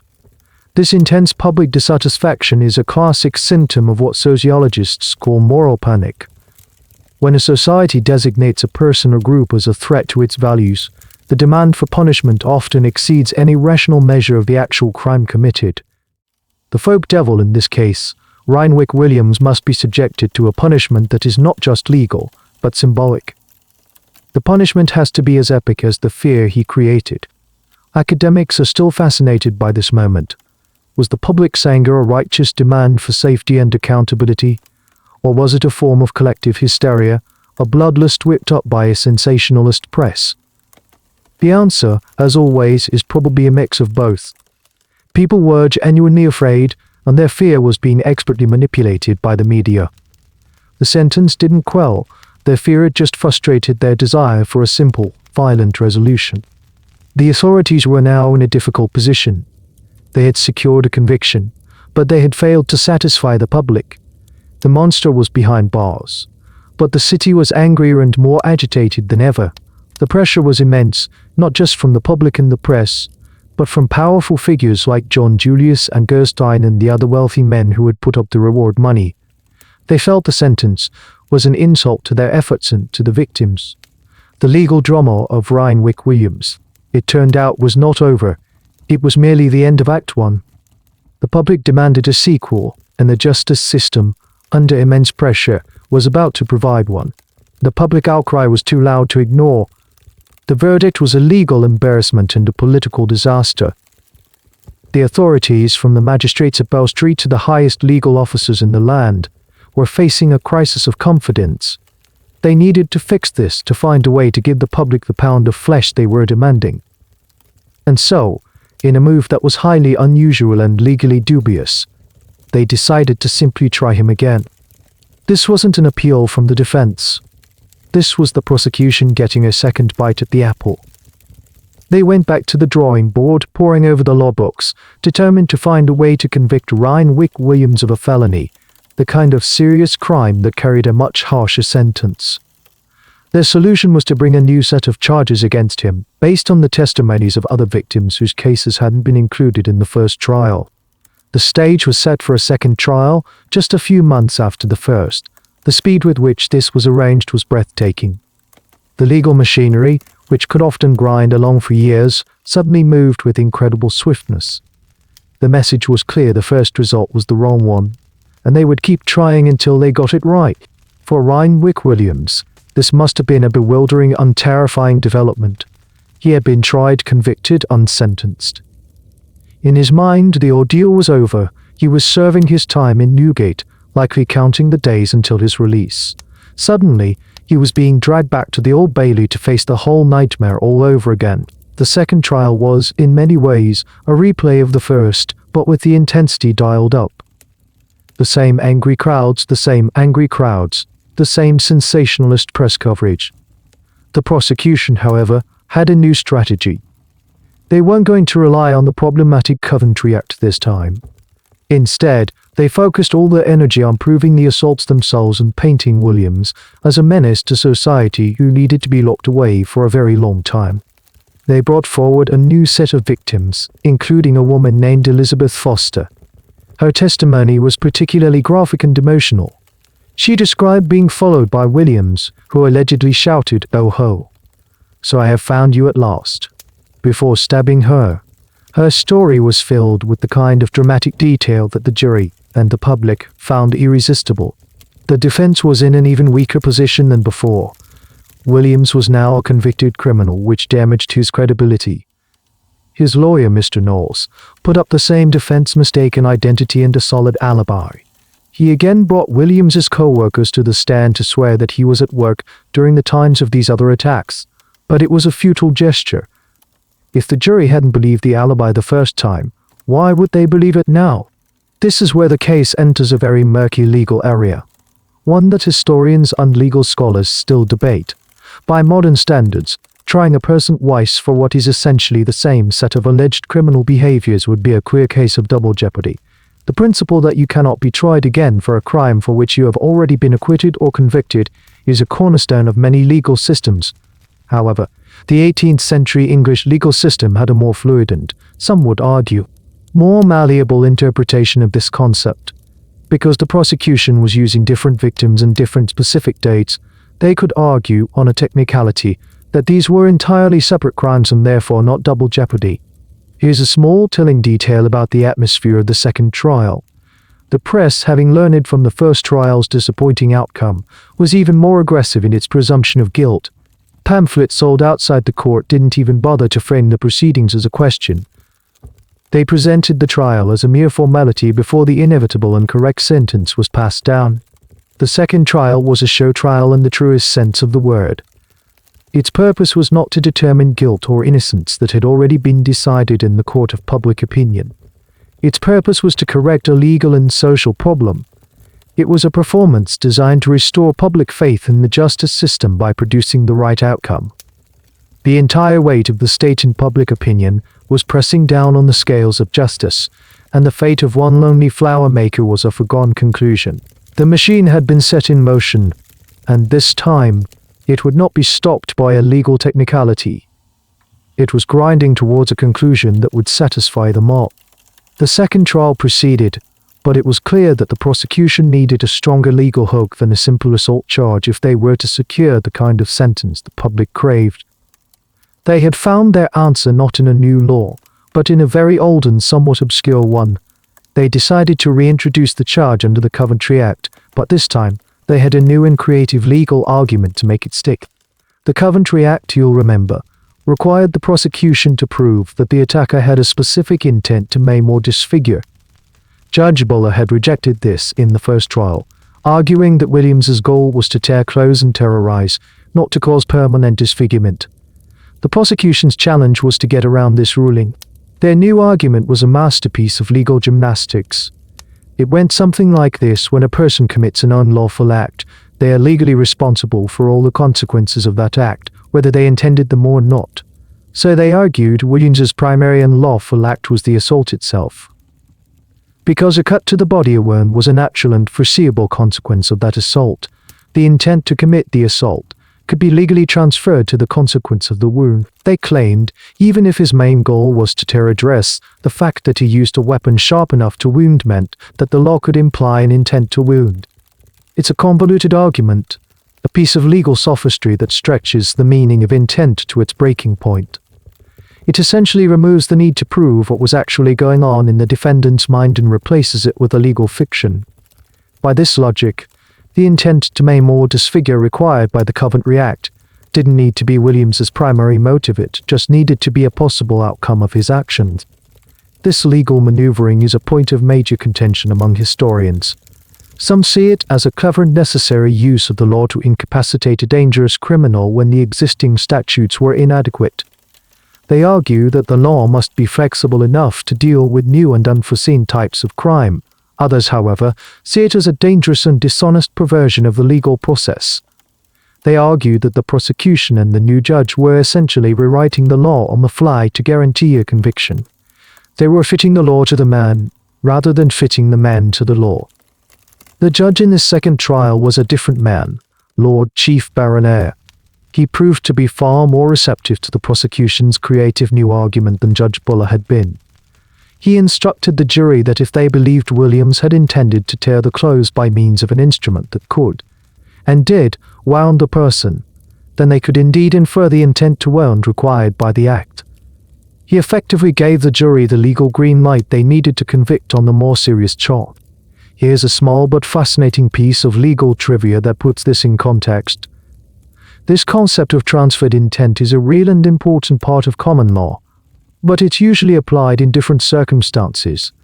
For example, if someone shoots at person A, misses, and accidentally kills person B, the intent to murder is transferred from A to B, but using it to transfer the intent from a lesser crime damaging property, that is, the dress to a greater crime disfiguring a person, was a radical and highly questionable application of the principle. So armed with this new legal patch, the jury once again retired. And once again, they returned with a guilty verdict, but this time, it was different. This time, they found him guilty under the Coventry Act. The monster maker had finally been legally declared a monster. The sentence was swift and severe. Rhynwick Williams was sentenced to 2 years in Newgate for the initial assaults, and then, for the felony conviction under the Coventry Act, he was sentenced to an additional term of transportation. This meant that after his prison sentence, he would be exiled from Britain for the rest of his natural life, likely to the penal colony in Australia. This was the verdict the city had been waiting for. This was vengeance. This was definitive end. He wouldn't just be punished, he would be removed, erased from their society forever. The courtroom erupted in cheers.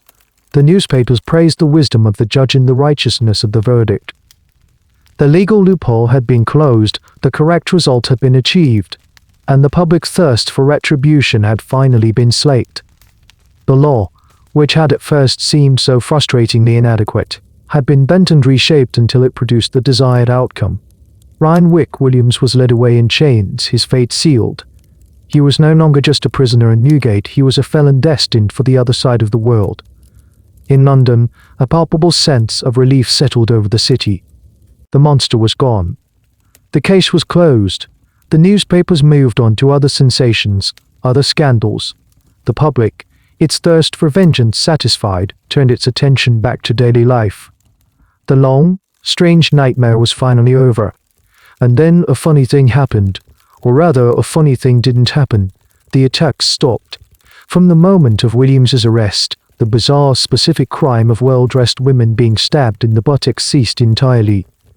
For the 2 years prior, it had been a consistent, if sporadic, feature of London life.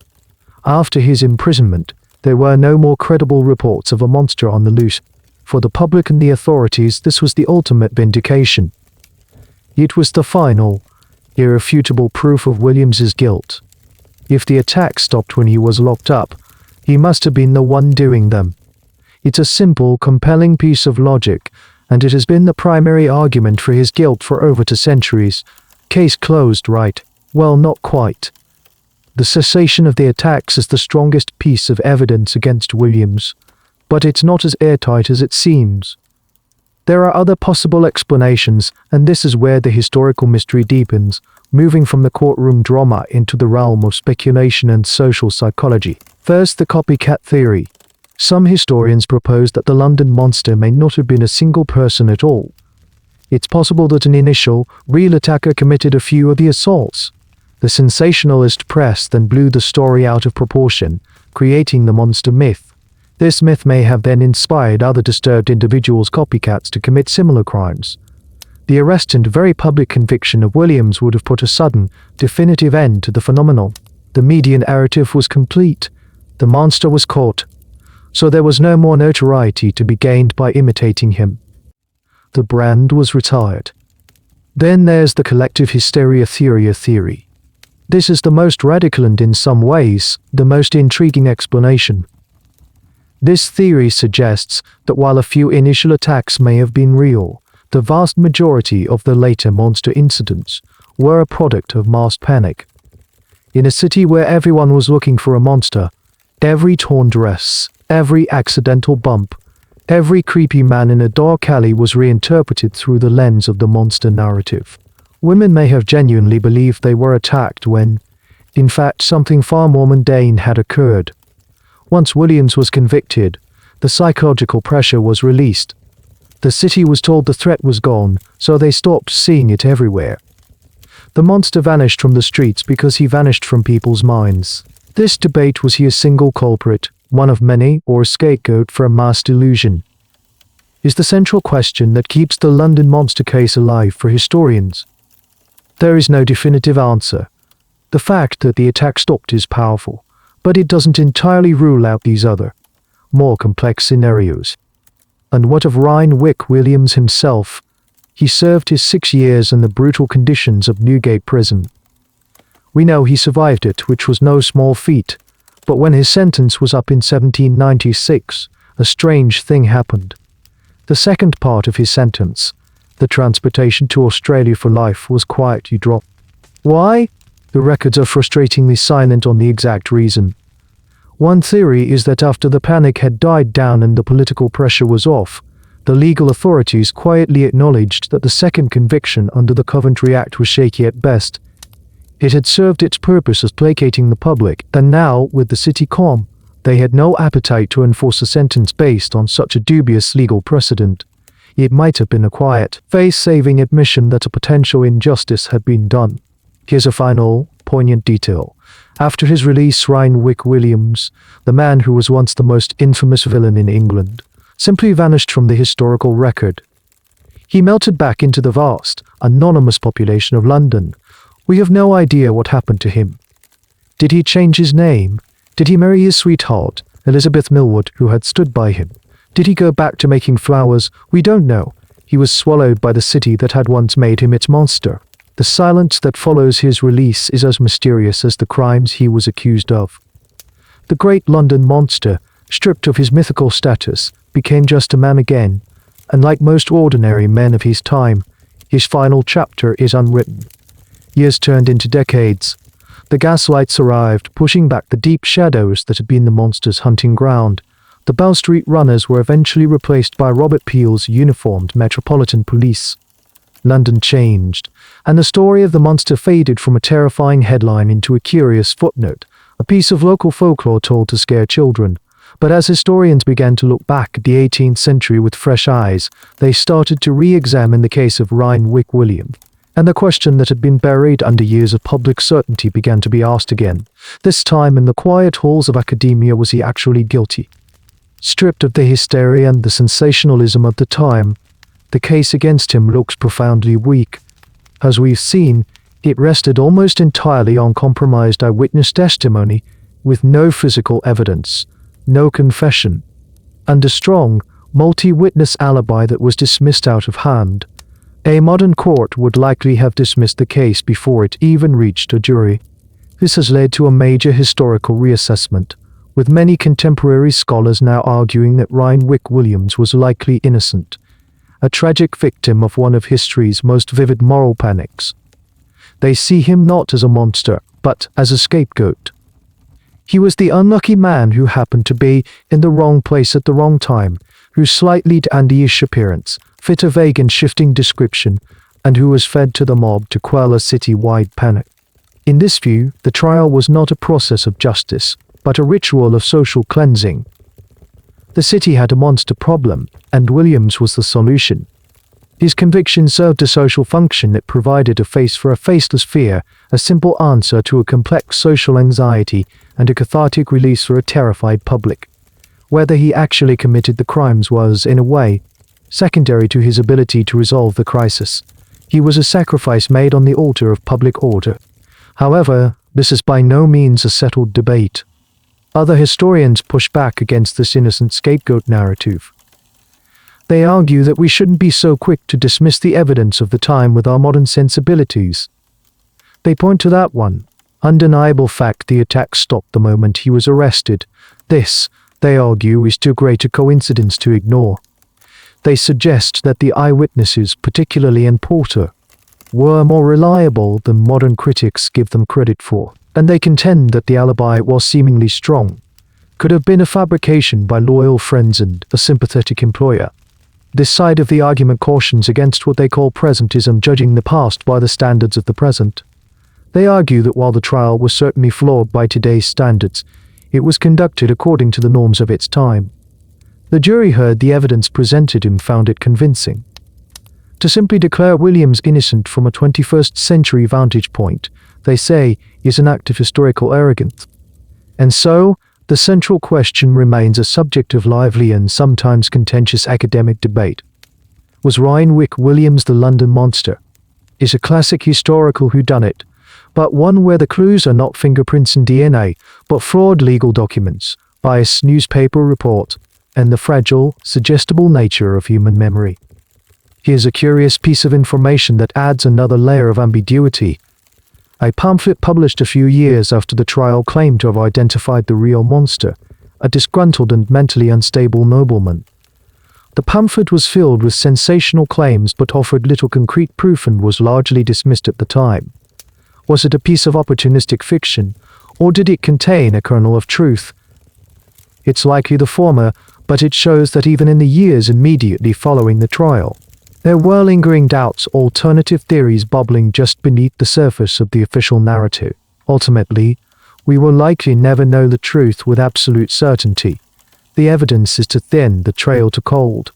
Rhynwick Williams remains suspended in history, trapped between two irreconcilable identities. He is either a strange and pathetic criminal who got his just deserts, or he is one of the most wronged men in British legal history. He is a monster or a martyr. The ambiguity is perhaps his final legacy. He forces us to confront the uncomfortable reality that history is not always a neat story with a clear hero and villain. Sometimes it's just a murky, unresolved mystery, leaving us with more questions than answers. Zooming out from the tragic and ambiguous figure of Rhynwick Williams, the story of the London monster becomes something much larger. It's no longer just a true crime tale, it's one of the earliest and most well-documented case studies of a phenomenon we now call mass hysteria or collective delusion. It's a textbook example of how a society, under the right pressures, can lose its collective mind. Let's break down the ingredients that created this perfect storm of panic. First, you have an underlying social anxiety. As we've discussed, 18th century London was a city in flux. There were anxieties about crime, about the changing social order, about the anonymity of urban life. The city was a powder keg of low-level, free-floating fear, just waiting for a spark.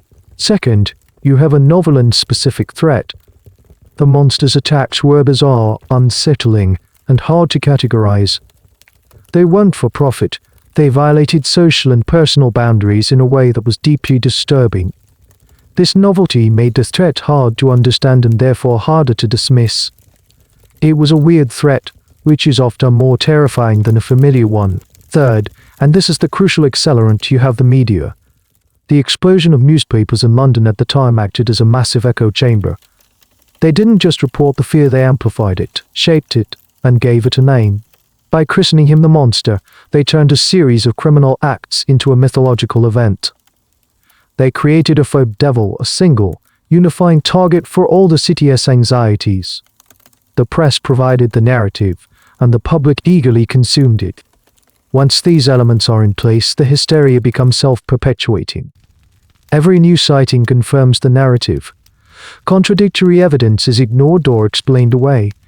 A process of emotional contagion takes hold, where fear spreads from person to person like a virus. People who were initially skeptical get worn down by the constant barrage of alarming news and the panicked reactions of their friends and neighbors. It becomes socially easier and psychologically safer to believe in the monster than to doubt him. The London monster panic has become a key reference point for sociologists and psychologists who study this phenomenon. They draw parallels between it and other historical examples, like the Salem witch trials of the 1692, where a community became convinced it was under attack by supernatural forces and ended up executing innocent people. They also connect it to more modern panics, such as the satanic panic of the 1982, where widespread fears of secret, ritualistic abuse led to wrongful accusations and convictions. Here's a specific term from psychology that fits perfectly here: threat hypersensitivity. In a state of high alert, people's perceptual systems are recalibrated. They become hyper-vigilant to any sign of the perceived threat. A man walking too quickly is no longer just a man in a hurry, he's a potential predator. A torn dress is no longer an accident, it's evidence of an attack. The entire city was suffering from a collective case of threat hypersensitivity. The debate among academics in this field is not about whether it was a case of mass hysteria, but about the specific mechanisms that drove it. To what extent was it a top-down phenomenon, driven by the media and authorities, and to what it a bottom-up phenomenon, bubbling up from the genuine fears and anxieties of the populace? Most agree it was a feedback loop, with both forces feeding each other. The story of the London monster serves as a powerful, and rather humbling historical lesson. It reminds us that our societies, no matter how enlightened or modern, are not immune to these waves of irrational fear. It shows how easily a narrative of fear, once it takes hold, can overwhelm reason, evidence, and even basic human decency. The real monster in this story may not have been a man with a knife. It may have been the invisible monster of collective panic, a creature that lies within every society, waiting for the right conditions to emerge from the shadows.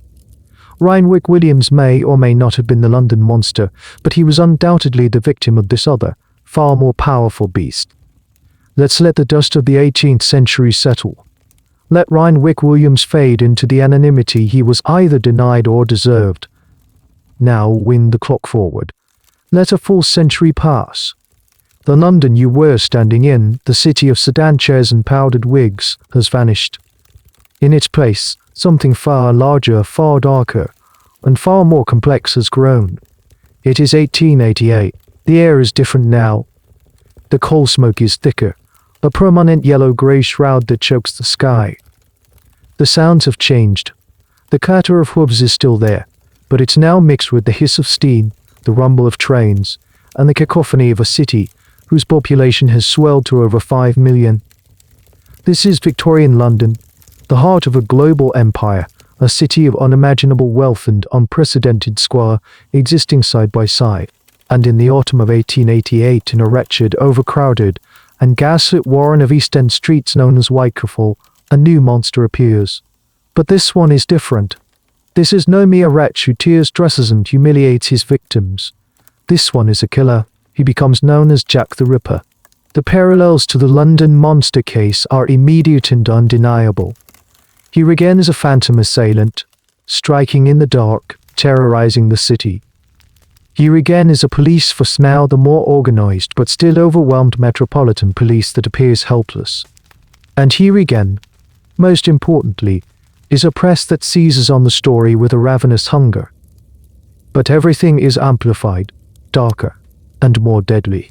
The London monster case was the dress rehearsal. The Jack the Ripper saga was the full, horrifying production. The victims of the monster were respectable middle-class women, an assault on the city's sense of propriety. The victims of the Ripper were the most destitute and vulnerable women in the city, impoverished prostitutes trying to earn enough pennies for a bed in a lodging house. The monster's crimes were symbolic. The Rippers were brutally, horrifully literal. He didn't just kill, he mutilated his victims with a terrifying degree of anatomical knowledge, creating a sense of horror that dwarfed the anxieties of a century before. But you can see the ghost of the first panic informing the second. The press of 1888 had a century of experience in crafting a media sensation. The penny dreadful lessened illustrated papers of the Victorian-era were masters of sensationalism. They gave the killer his chilling, almost jaunty name. A name that came from a letter historians now believe was a journalistic hoax. Just as the monster was a brand created by the press, Jack the Ripper was a celebrity villain packaged and sold to a terrified public. The public reaction, too, followed the script written in 1790th. Vigilance committees were formed in the East End, just like the No Monster clubs of old.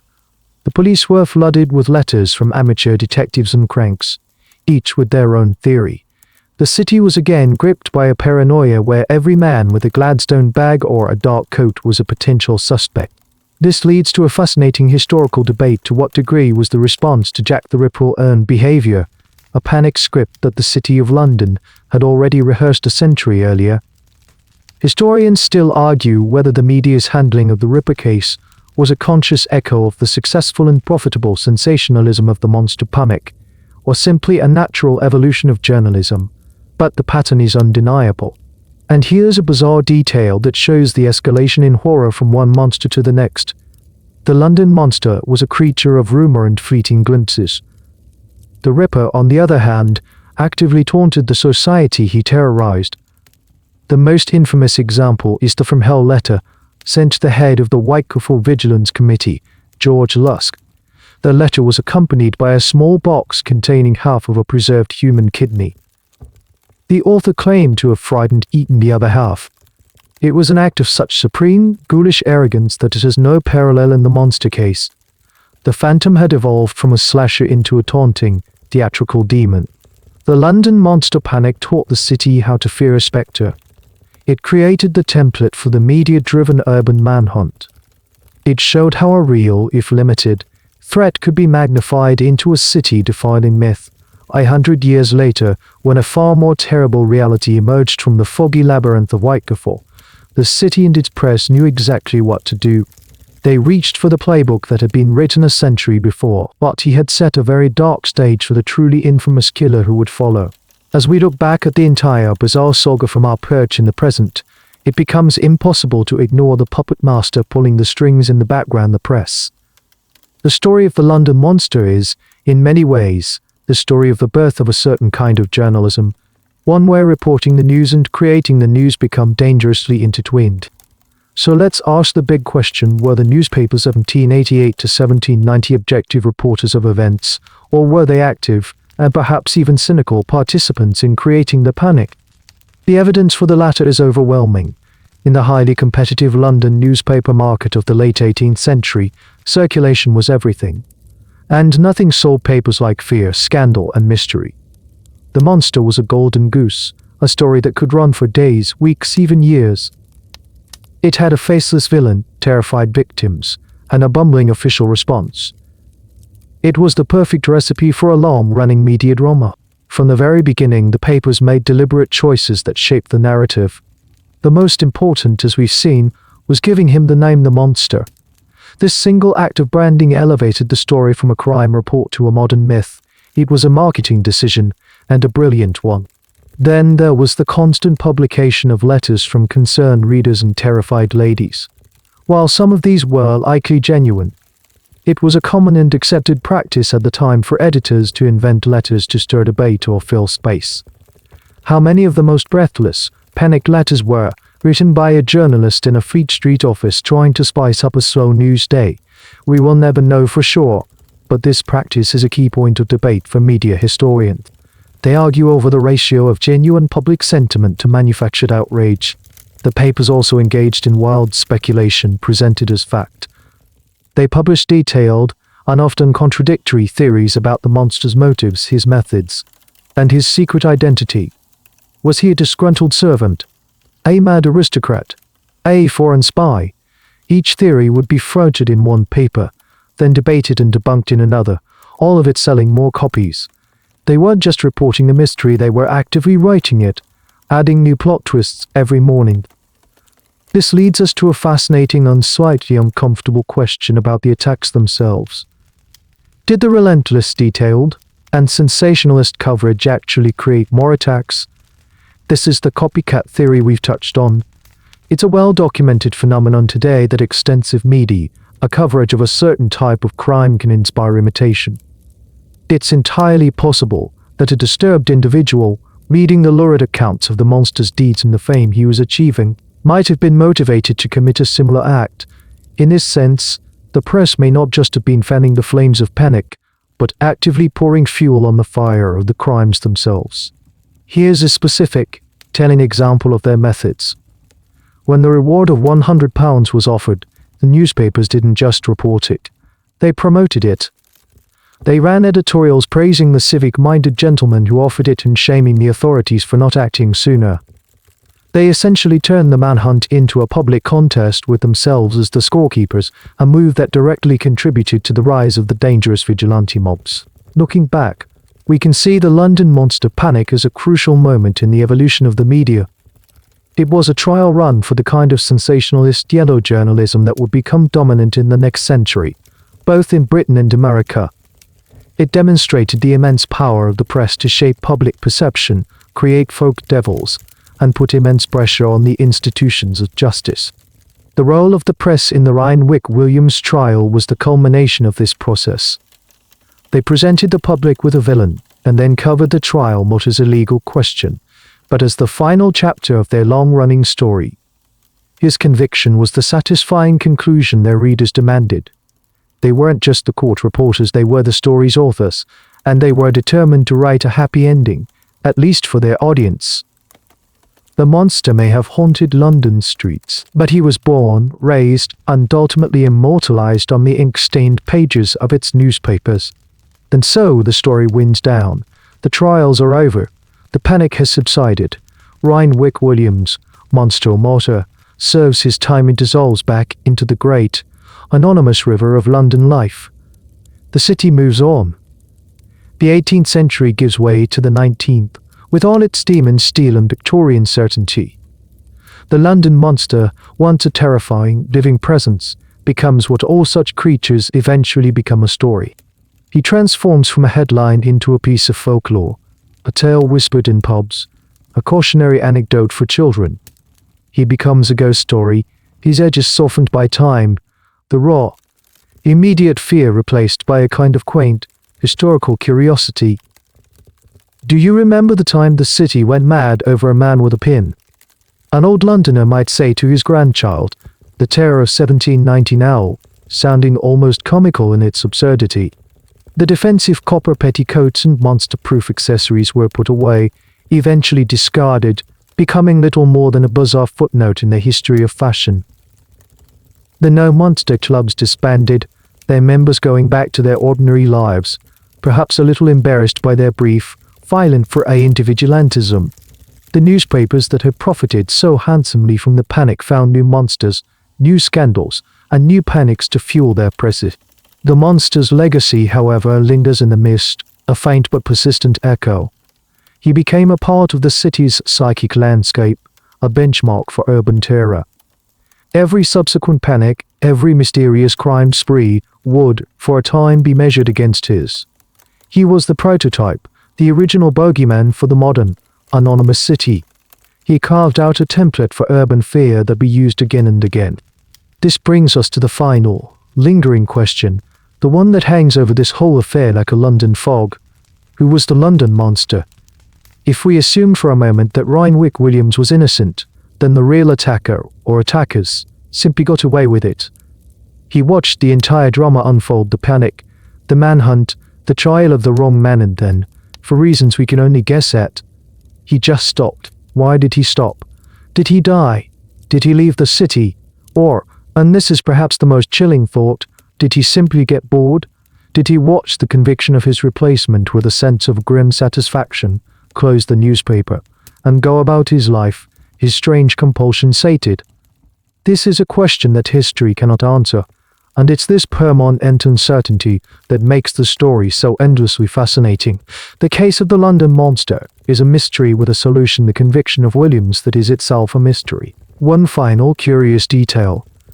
In the decades that followed, the term monster became a common descriptor in the press for any particularly heinous or unusual criminal.